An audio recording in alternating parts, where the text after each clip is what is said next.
নমস্কার বন্ধুরা, মাই টেস্টি কিচেনের আরও একটি ভিডিওতে সকলকে স্বাগত জানাই। আমার আজকের পর্বে রয়েছে পাউরুটি ও দুধ দিয়ে তৈরি অসম্ভব মজার একটি রেসিপি। এটি তৈরি করাও খুবই সহজ আর খেতেও হয় খুবই টেস্টি। তো চলো কথা না বাড়িয়ে শুরু করছি আজকের এই রেসিপি। আমি এখানে পাউরুটি নিয়েছি 4 পিস। তোমরা চাইলে এখানে হোয়াইট ব্রেডের পরিবর্তে ব্রাউন ব্রেডও ইউজ করতে পারো। এবারে পাউরুটিগুলোকে একটি মিক্সিং জারের মধ্যে দিয়ে গুঁড়ো করে নেব। এবারে গুঁড়ো করে রাখা পাউরুটিগুলোকে ফ্রাই করে নেব 5 থেকে 6 মিনিটের জন্য লো ফ্লেমে। এ সময় অনবরত নাড়তে থাকতে হবে, নইলে নিচ দিয়ে পুড়ে যাওয়ার সম্ভাবনা থাকে। 5-6 মিনিট পর পাউরুটির কালারগুলো চেঞ্জ হতে শুরু করেছে। পাউরুটিটা একদমই ভাজা কমপ্লিট। এবারে নামিয়ে নেব। এবারে আমি এখানে হাফ কাপ পরিমাণ চিনি নিয়েছি এবং এই হাফ কাপ চিনির থেকে অর্ধেকটা চিনি মানে 1/4 কাপ পরিমাণ চিনিকে আমি ক্যারামেল তৈরি করে নেব। ক্যারামেলটা একদমই রেডি হয়ে গেছে। এবারে এর মধ্যে দিয়ে দিচ্ছি 1 কাপ পরিমাণ দুধ এবং এই দুধ আর ক্যারামেলটাকে খুব ভালোভাবে মিশিয়ে নেব। এটা একটু সময় নিয়ে মেশাতে হবে।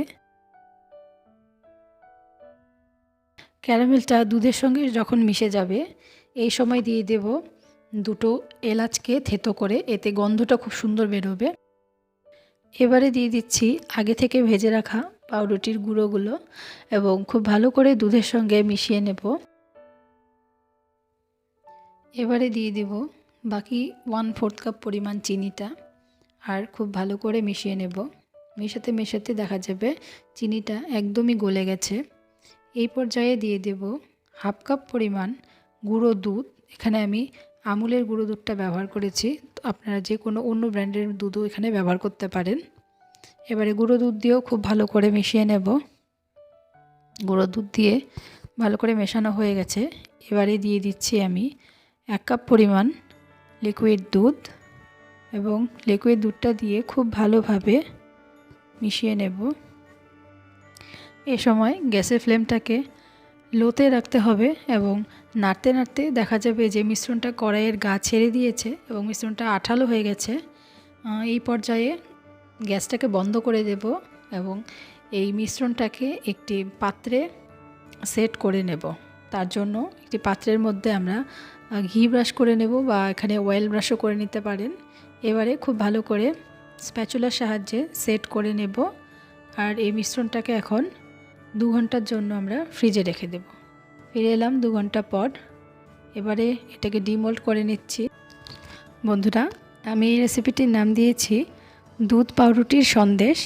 তো আমি এখন এই দুধ পাউরুটির সন্দেশটাকে আমার পছন্দ মতো আমি কেটে নেব। একটু বড় বড় করেই কাটবো। আপনারা আপনাদের পছন্দ মতো যে কোনো শেপে কেটে নিতে পারেন। তো বন্ধুরা, অবশ্যই একবার এই রেসিপিটা ট্রাই করে দেখো। বড় থেকে ছোট সকলেরই খুব ভালো লাগবে। আমি একটি সন্দেশ ভেঙে দেখিয়ে দিচ্ছি যে ভেতরটা কতটা সফট হয়েছে। তো বন্ধুরা, ভিডিওটি ভালো লাগলে একটি লাইক, কমেন্ট এবং বন্ধুদের মাঝে শেয়ার করার অনুরোধ রইল। আর যারা আমার চ্যানেলে নতুন তারা চ্যানেলটিকে সাবস্ক্রাইব করে পাশে থাকা বেল আইকনটিকে প্রেস করে রাখবে, যাতে আমার নতুন নতুন ভিডিওর আপডেট সবার প্রথমে পৌঁছে যায়। তো বন্ধুরা, দেখা হচ্ছে নেক্সট ভিডিওতে। আজকে এই পর্যন্তই।